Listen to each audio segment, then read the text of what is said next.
Hello everyone, welcome to success with Rai academy. 4 जून 2021 के दैनिक जागरण के राष्ट्रीय संस्करण को आज के इस वीडियो में हम डिस्कस करेंगे। तो चलिए वीडियो को शुरू करते हैं। दैनिक जागरण ने जो मेन हेडिंग बनाई है वो है कि अनाथ बच्चों के संरक्षक होंगे डीएम। यानी कि जो बच्चे इस कोविड काल में अनाथ हो गए हैं, जिनके माता पिता का देहांत हो गया है इस कोविड की वजह से, उनके अब संरक्षक बनेंगे उस क्षेत्र के जिलाधिकारी यानी कि डिस्ट्रिक्ट मजिस्ट्रेट जीएम। इसमें ये बोला गया है कि जो जिलाधिकारी होंगे वो बच्चों की देखभाल व सुरक्षा के लिए जिलाधिकारी के साथ साथ पुलिस, पंचायती राज तथा शहरों में स्थानीय निकायों तक की जिम्मेदारी तय की जाएगी। ऐसे बेसहारा बच्चों के संरक्षक डीएम होंगे। डीएम पैतृक संपत्ति में बच्चों के अधिकार भी सुरक्षित करेंगे और देखेंगे कि संपत्ति ना तो बेची जाए और ना ही उस पर अवैध कब्जा हो। केंद्र ने यह भी कहा है कि बच्चों को दी गई आर्थिक मदद माता पिता के बकाए कर्ज को चुकाने या उनकी जिम्मेदारियों को निपटाने में नहीं खर्च की जाएगी। यानी कि जैसे अगर बच्चे को आर्थिक मदद दी जाती है तो अगर उनके माँ बाप पर कोई कर्ज था तो वो जो राशि है वो कर्ज चुकाने में नहीं खर्च की जाएगी, वो बच्चों के ही पालन पोषण में खर्च की जाएगी। चाइल्ड केयर संस्थाएं ऐसे बच्चों की देखभाल करेंगी जिनके माता पिता कोरोना संक्रमित हैं और उनकी देखभाल के लिए परिवार में कोई नहीं है। केंद्रीय महिला एवं बाल विकास मंत्रालय के सचिव मोहन मिश्र ने इस संबंध में सभी राज्यों के मुख्य सचिवों और केंद्र शासित प्रदेशों के प्रशासकों को पत्र लिखकर इस बारे में प्रस्ताव भेजा था। महिला एवं बाल विकास मंत्रालय ने राज्य से कहा है कि मुश्किल में फंसे ऐसे बच्चों की पहचान करें। प्रत्येक बच्चे की प्रोफाइल का डाटाबेस तैयार किया जाए जिसमें हर बच्चे की विशेष जरूरत का भी ब्यौरा होगा। सचेत किया गया है कि बच्चों की पहचान उजागर नहीं होनी चाहिए। बच्चों का यह डाटा भारत सरकार के ट्रैक चाइल्ड पोर्टल पर अपलोड किया जाएगा। सरकार ने कहा है कि चाइल्ड वेलफेयर कमेटी के संपर्क नंबर और चाइल्ड हेल्पलाइन नंबर 1098 का अस्पताल के रिसेप्शन और अन्य प्रमुख स्थलों पर व्यापक प्रचार किया जाएगा। तो ये एक अच्छी शुरुआत है उन बच्चों के लिए जो अपने माँ बाप को खो चुके हैं। नेक्स्ट है कि एक और स्वदेशी टीका जल्द 30 करोड़ डोज का करार। देखिए, हैदराबाद की एक कंपनी है बायोलॉजिकल ई को वैक्सीन की 30 करोड़ डोज के लिए 1500 करोड़ रुपए की आर्थिक सहायता दी गई है। बायोलॉजिकल ई की वैक्सीन का अभी तीसरे फेज का क्लिनिकल ट्रायल चल रहा है। इस समय टीकाकरण में इस्तेमाल की जा रही भारत बायोटेक की कोवैक्सीन जहां पूरी तरह स्वदेशी है, वहीं ऑक्सफोर्ड एस्ट्राजेनेका की वैक्सीन का सीरम द्वारा देश में उत्पादन किया जा रहा है। केंद्रीय स्वास्थ्य मंत्रालय के अनुसार बायोलॉजिकल ई कंपनी को यह रकम वैक्सीन खरीद के एडवांस के रूप में दी गई है। इसकी मदद से कंपनी अगस्त से दिसंबर के बीच 30 करोड़ डोज का उत्पादन और भंडारण करेगी। तीसरे फेज का ट्रायल पूरा होने और उसके डाटा के आधार पर drug controller general of India यानी कि डीसीजीआई से इमरजेंसी इस्तेमाल की इजाज़त मिलने के बाद कंपनी इसे भारत सरकार को सप्लाई करेगी। नेक्स्ट न्यूज़ है कि 12वीं की परीक्षा रद्द होने के बाद प्रधानमंत्री ने छात्रों का टटोला मन। इसमें एक वर्चुअल बैठक चल रही थी जो भारत सरकार की थी। उसके बाद अचानक से प्रधानमंत्री ने जो सीबीएसई की 12वीं बोर्ड की परीक्षा रद्द हुई है उसमें छात्रों से वार्तालाप करी और उसमें उन्होंने छात्रों से भी सुझाव मांगे कि किस तरीके से मैपिंग की जाए, किस तरीके से नंबर की प्रक्रिया, इसमें मार्क्स की प्रक्रिया को सुचारू रूप से चलाया जाए। तो इसमें कई छात्रों और अभिभावकों का मानना था कि परीक्षा को रद्द करना छात्रों के हित में है। और भी इसमें कई बातें साझा की गई हैं प्रधानमंत्री और स्टूडेंट के लिए, हालांकि ये इम्पोर्टेंट न्यूज़ नहीं है। नेक्स्ट न्यूज़ पर आते हैं। नेक्स्ट न्यूज़ है ग्रीन एयरपोर्ट की सूची में एक बार फिर आईजीआई ने बनाई जगह, यानी कि इंदिरा गांधी इंटरनेशनल एयरपोर्ट ने। एयरपोर्ट काउंसिल इंटरनेशनल की ओर से एशिया प्रशांत क्षेत्र के अंतर्गत ग्रीन एयरपोर्ट की सूची में एक बार फिर से इंदिरा गांधी अंतर्राष्ट्रीय एयरपोर्ट को जगह मिल गई है। आईजीआई के अलावा इसमें हैदराबाद एयरपोर्ट को भी शामिल किया गया है। इस सूची में दोनों एयरपोर्ट को पर्यावरण संरक्षण के लिए किए जा रहे सतत प्रयासों के कारण जगह मिली है। डॉयल द्वारा संचालित आईजीआई को प्लैटिनम श्रेणी में के एयरपोर्ट का दर्जा मिला है इस सूची में, और जबकि हैदराबाद एयरपोर्ट को गोल्ड श्रेणी में रखा गया है। एयरपोर्ट काउंसिल इंटरनेशनल की ओर से प्रत्येक वर्ष इस प्रतियोगिता के लिए अलग अलग थीम निर्धारित की जाती है। इस वर्ष की थीम वायु गुणवत्ता प्रबंधन निर्धारित थी। इस प्रबंधन के तहत एयरपोर्ट व आसपास के क्षेत्र के स्थानीय परिवेश की वायु गुणवत्ता को सही रखना था। डायल द्वारा एयरपोर्ट पर टैक्सी बोर्ड के परिचालन को इस दिशा में एक बेहतर पहल माना गया। नेक्स्ट न्यूज़, तो ये पश्चिम बंगाल सरकार जो तृणमूल कांग्रेस की है वो एक नीति लाने जा रही है कि एक नेता एक पद। ये काफ़ी अच्छी है कि जो भी एक नेता होगा उसे एक पद ही, या कह सकते हैं एक मंत्रालय ही दिया जाएगा। अभी तक कई राज्य या कई मुख्यमंत्रियों द्वारा अपने नेताओं को, मंत्रियों को एक से अधिक विभाग दे दिए जाते हैं, एक से अधिक पद दे दिए जाते हैं। लेकिन तृणमूल कांग्रेस इस पर एक नई नीति ला रही है कि जिसमें एक नेता है तो उसे एक पद ही दिया जाए। तृणमूल कांग्रेस में एक नेता एक पद की नीति लागू करने पर विचार किया जा रहा है। तृणमूल कांग्रेस की 5 जून को होने वाली सांगठनिक बैठक में इस पर विचार विमर्श किया जा रहा है। बैठक में मुख्यमंत्री व तृणमूल सुप्रीमो ममता बनर्जी के अलावा पार्टी के युवा संगठन के अध्यक्ष अभिषेक बनर्जी, राज्य अध्यक्ष सुब्रत बख्शी, महासचिव पार्थ चटर्जी समेत सभी वरिष्ठ नेता उपस्थित रहे। पार्टी के चुनावी रणनीतिकार रहे प्रशांत किशोर भी इस बैठक में शामिल होंगे। विभिन्न पदों पर आसीन कई मंत्रियों को उन पदों से मुक्त किया जा सकता है। तृणमूल इस नीति पर धीरे धीरे आगे बढ़ना चाहती है ताकि पार्टी में किसी तरह का विद्रोह या फिर असंतोष ना पैदा हो।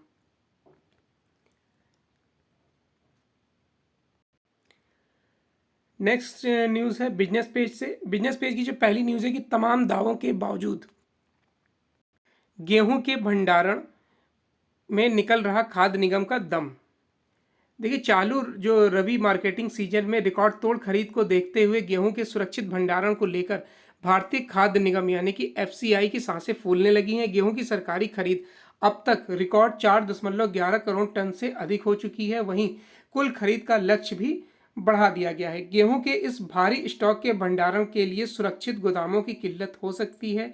गेहूं की सरकारी खरीद में उल्लेखनीय प्रदर्शन का जिक्र करते हुए केंद्रीय खाद्य सचिव सुधांशु पांडे ने बताया कि चालू सीजन में गेहूं भरने के लिए जूट बोरियों की भारी किल्लत हुई थी, लेकिन पुराने जूट बोरियों के उपयोग की छूट देने से इस चुनौती से निपटने में मदद मिली है। पांडे ने गुरुवार को वर्चुअल प्रेस वार्ता में बताया कि चालू रबी खरीद सीजन में गेहूं खरीद लक्ष्य 4.27 करोड़ टन से बढ़कर 4.33 करोड़ टन कर दिया गया है। पांडे ने इस लक्ष्य में संशोधन के बारे में बताया कि चालू सीजन में बिहार ने अपनी खरीद का लक्ष्य बढ़ाकर 7 लाख टन कर दिया है। पंजाब, हरियाणा और मध्य प्रदेश ने अपने यहाँ गेहूं खरीद का लक्ष्य पार कर लिया है, जबकि उत्तर प्रदेश और बिहार में खरीद 15 जून तक जारी रहेगी। नेक्स्ट न्यूज़ है कि 6 माह में 10,000 स्टार्टअप्स को मिली मान्यता। छोटे छोटे जिलों में स्टार्टअप संस्कृति को प्रोत्साहित करने के लिए सरकार ने गत 6 महीनों में 10,000 स्टार्टअप्स को मान्यता दी है। उद्योग संवर्धन और आंतरिक व्यापार विभाग के मुताबिक 3 जून 2021 तक 50,000 स्टार्टअप्स को मान्यता दी गई है। इनमें से 19,896 को 1 अप्रैल 2020 के बाद मान्यता मिली है। सबसे ज़्यादा खाद्य प्रसंस्करण, उत्पाद विकास, एप्लीकेशन डेवलपमेंट, आईटी कंसल्टेंसी और व्यावसायिक सहायता सेवाएं क्षेत्र में स्टार्टअप्स का पंजीकरण हुआ है। इनमें से 45% स्टार्टअप्स ऐसे हैं जिनकी नेतृत्व टीम में एक महिला उद्यमी है। यह प्रवृत्ति ज़्यादा से ज़्यादा महिला उद्यमियों को अपने आइडिया को स्टार्टअप्स में बदलने के लिए प्रेरित करेगी। नेक्स्ट है कि नीति आयोग ने भेजे निजीकरण के लिए बैंकों के नाम। देखिए, जब 4 बैंकों के निजीकरण की बात चल रही थी, bank of Maharashtra, bank of India, central bank of India और एक बैंक और है इंडियन ओवरसीज बैंक, तो इन बैंकों का 4 बैंकों का चयन किया गया है, जिसमें कि 2 बैंकों का निजीकरण शीघ्र से शीघ्र कर दिया जाएगा। नीति आयोग ने निजीकरण के लिए प्रस्तावित बैंकों की अपनी अंतिम सूची विनिवेश के लिए बने सचिवों के समूह को सौंप दी है। यह समूह इन नामों पर विचार कर रहा है। केंद्रीय कैबिनेट को अपनी सिफारिश सौंप दी गई है।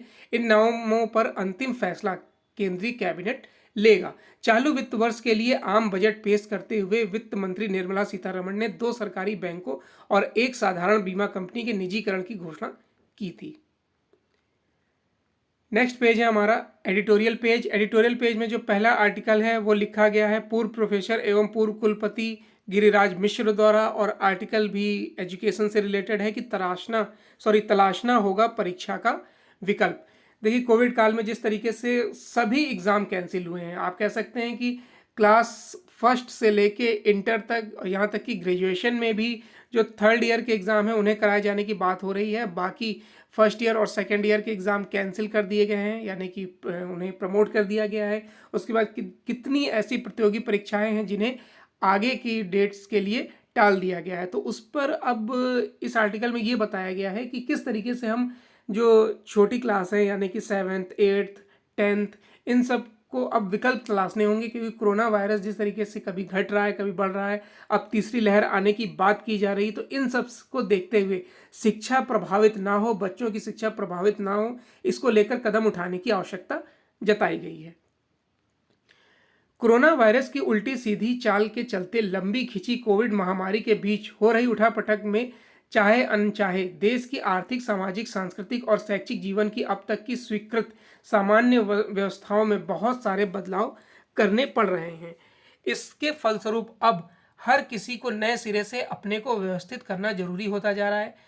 हमारे विकल्प सीमित, संकुचित होते जा रहे हैं और हमें नई शर्तों के साथ जीने का अभ्यास करना पड़ रहा है। कोरोना के दौर में मजबूरी में ही सही, हमें स्वदेशी, स्वावलंबन, संतोष और संयम जैसे पुराने पड़ रहे शब्दों का अर्थ फिर से समझना पड़ रहा है। चूंकि कोविड महामारी आने के पहले की अवस्था में शिक्षा संस्थाएं चल रही थीं, पढ़ाई लिखाई के नाम पर प्रवेश और परीक्षा का कार्यक्रम विधिवत संपादित हो रहा था। विद्यार्थी, अध्यापक और पालक सभी प्रचलित व्यवस्था का आदर करते हुए उस पर अपना भरोसा बनाए हुए थे। कोरोना महामारी ने शिक्षा को आपातकाल में डाल दिया है। साल भर से अधिक हुआ विद्यालय, महाविद्यालय, विश्वविद्यालय सभी भौतिक दृष्टि से प्रत्यक्ष शिक्षा देने की जगह दूरस्थ शिक्षा का आश्रय लेने को मजबूर हैं। जहां सुविधा और संसाधन है, वहां इंटरनेट द्वारा विद्यार्थियों को पढ़ाने की कवायद और परीक्षा का कृत्य भी पूरा किया जा रहा है। विद्यार्थी और अध्यापक किसी को भी इसका अभ्यास न था। धीरे धीरे जूम और ऐसे ही दूसरे प्लेटफॉर्म की सहायता से अध्यापन ने जोर पकड़ा, पर शिक्षा का व्यापक आशय मन, शरीर और आत्मा को स्वस्थ और स्वायत्त बनाना अब और दूर चला गया है। लाखों अध्यापकों और करोड़ों विद्यार्थियों को लेकर चलने वाली देश की विराट शिक्षा व्यवस्था को स्वास्थ्य, सुरक्षा और प्राथमिकता के साथ संचालित करना सचमुच एक बड़ी चुनौती है। इसलिए केंद्र सरकार ने सीबीएसई 12वीं बोर्ड की परीक्षाओं को निरस्त करने का फैसला किया है। कई प्रदेशों के परीक्षा बोर्ड भी केंद्र की राह पर चल रहे हैं। सामान्य वार्षिक परीक्षा, जिसमें एक स्थान पर एक निश्चित समय में निश्चित प्रश्नों का उत्तर देना होता है, अभी तक मानक मानी जाती रही है। विद्यार्थियों, पालकों और अध्यापकों की सुरक्षा, सेहत और तनाव के मद्देनजर इस व्यवस्था को नकारना चुनौती और अवसर दोनों है। अब शिक्षाविदों को शैक्षिक योग्यता को दर्शाने वाले दूसरे मापकों की तलाश करनी होगी, जो न केवल अधिक साख वाले हों, बल्कि विद्यार्थियों की सृजनात्मक क्षमता, निर्णय की क्षमता और ज्ञान के उपयोग को दर्शाते हों। बौद्धिक योग्यता की प्रामाणिकता अपने परिवेश, समाज और प्रकृति के साथ रहने और अनुकूलन की व्यवहारिक उपलब्धियों में ही प्रकट होती है। जो क्रियान्वयन होती है वही विद्वान होता है। इस दृष्टि से अब आभासी शिक्षण की दुनिया में रिमोट परीक्षा के एक सार्थक मॉडल को विकसित करना होगा।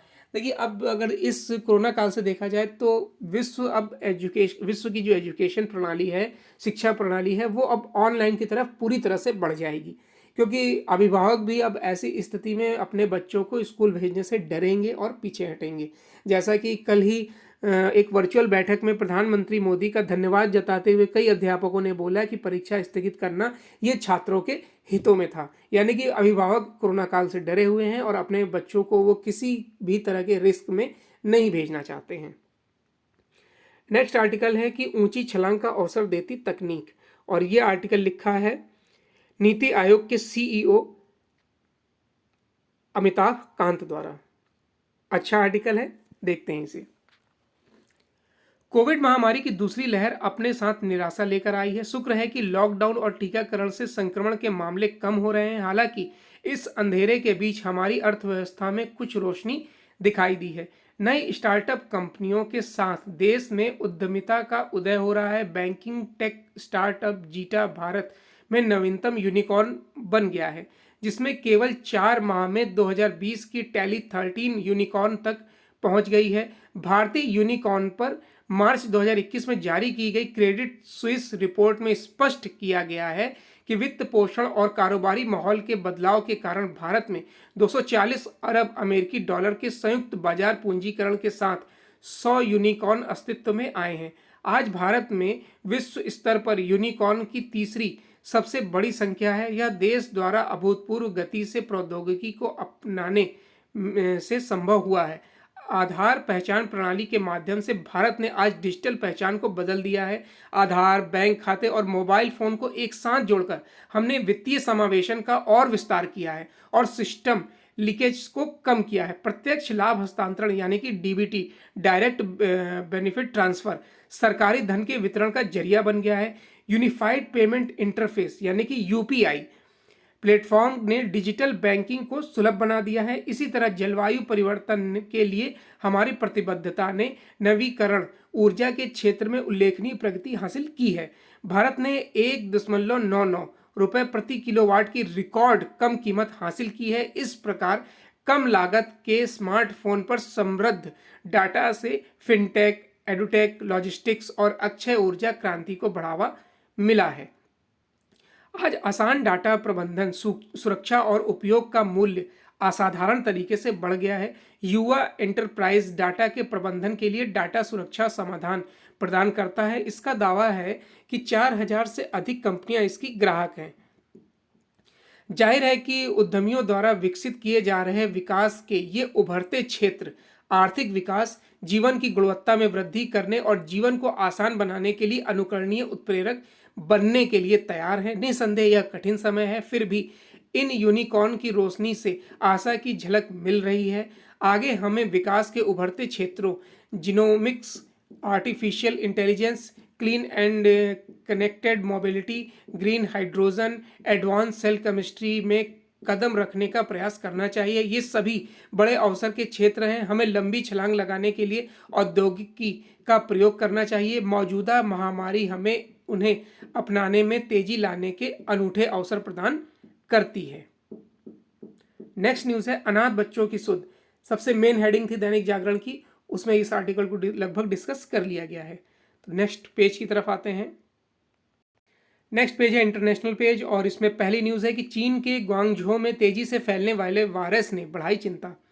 देखिए, चीन के ग्वांगझो में तेजी से फैलने वाले कोरोना वायरस ने चिंता बढ़ा दी है। जानकारी के मुताबिक नए मरीजों में ऐसा वेरिएंट मिला है जो घातक है और तेजी से फैलने वाला है। वेरिएंट के संबंध में चीन की सरकार ने कोई जानकारी नहीं दी है। इस वेरिएंट के 15 नए मरीज मिले हैं। यहाँ नई पाबंदियां लगा दी गई हैं। इस बीच नेपाल में ब्लैक फंगस से पहली मौत हुई है। इस हिमालयी देश में कोरोना संक्रमण के बाद ब्लैक फंगस के मरीज भी बढ़ रहे हैं। इससे देश में कोरोना महामारी के कहर के बाद अब ब्लैक फंगस ने भी हालात बिगाड़ना शुरू कर दिए हैं। यह ब्लैक फंगस से पहली मौत हो गई है। कैलाली जिले में हुई इस मौत के बाद 10 और ब्लैक फंगस के मामले मिले हैं। देखिए, ब्लैक फंगस और या फिर मिक्रोमाइकोसिस के बारे में एक विस्तार से वीडियो बनाया गया है, जिसका लिंक आपको डिस्क्रिप्शन बॉक्स में मिल जाएगा। नेक्स्ट न्यूज़ है कि ग्रीन कार्ड पर देश आधारित सीमा हटाएगा अमेरिका। अमेरिका की प्रतिनिधि सभा ने दोनों दलों डेमोक्रेटिक पार्टी और रिपब्लिकन पार्टी ने हर देश को दिए जाने वाले रोजगार पर आधारित ग्रीन कार्ड की सीमा हटाने के लिए एक विधेयक पेश किया है। संसद सदस्य जोएल लोफग्रेन और जॉन कर्टिस ने यह विधेयक पेश किया और इससे भारतीय आईटी पेशेवरों को फायदा होने की संभावना है, जो लंबे वक्त से ग्रीन कार्ड मिलने का इंतजार कर रहे हैं। Equal access to green cards for legal employment यानी कि EAGLE विधेयक 2021 को सीनेट में पारित किए जाने के बाद इसे राष्ट्रपति के हस्ताक्षर के लिए व्हाइट हाउस भेजा जाएगा। ग्रीन कार्ड, जिसे स्थायी आवास कार्ड के नाम से भी जाना जाता है, एक दस्तावेज है जिन लोगों को अमेरिका स्थायी रूप से रहने की सुविधा देता है, उन्हें यह कार्ड जारी किया जाता है। ज़्यादातर भारतीय IT पेशेवर H1B वीज़ा के जरिए अमेरिका जाते हैं और अमेरिका की मौजूदा आव्रजन प्रणाली का सबसे ज़्यादा नुकसान उन्हें ही उठाना पड़ता है, जिसके तहत प्रति देश 7% की सीमा निर्धारित है। नेक्स्ट न्यूज़ है इजराइल के बेनेट की ताजपोशी की तैयारी। इजराइल में बेंजामिन नेतन्याहू को सत्ता से बाहर करने के लिए विपक्षी दलों ने हाथ मिला लिया है। इन दलों में मिली जुली राष्ट्रीय सरकार बनाने के लिए समझौता हो गया है। येश एदित पार्टी के नेता लायर लैपिड ने घोषणा की है कि 8 दलों का गठबंधन हो गया है और देश में जल्द ही नई सरकार गठित होगी। अगर विपक्ष की कोशिश कामयाब हो जाती है तो इजराइल के सबसे लंबे समय यानी 12 वर्ष से प्रधानमंत्री और भारत के मित्र नेतन्याहू को कुर्सी छोड़नी पड़ सकती है।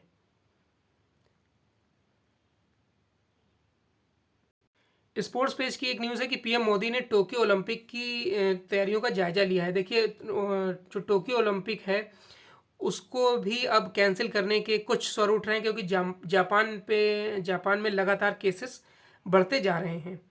जापान में होने वाले आगामी टोक्यो ओलंपिक के 50 दिन शेष रहने के मौके पर प्रधानमंत्री नरेंद्र मोदी ने गुरुवार को भारत की तैयारियों का जायजा लिया। ऑनलाइन आयोजित समीक्षा बैठक की अध्यक्षता करते हुए प्रधानमंत्री मोदी ने खिलाड़ियों के टीकाकरण से लेकर ट्रेनिंग सुविधाओं तक की प्रत्येक जरूरत को शीर्ष प्राथमिकता के तौर पर पूरा किए जाने की बातों पर जोर दिया है। समीक्षा बैठक में मोदी ने कहा कि खेल हम सभी के दिल में है और देश के युवा खेलों की मजबूत संस्कृति बना रहे हैं। 135 करोड़ भारतीयों की शुभकामनाएं ओलंपिक में भाग लेने वाले युवाओं के साथ होगी।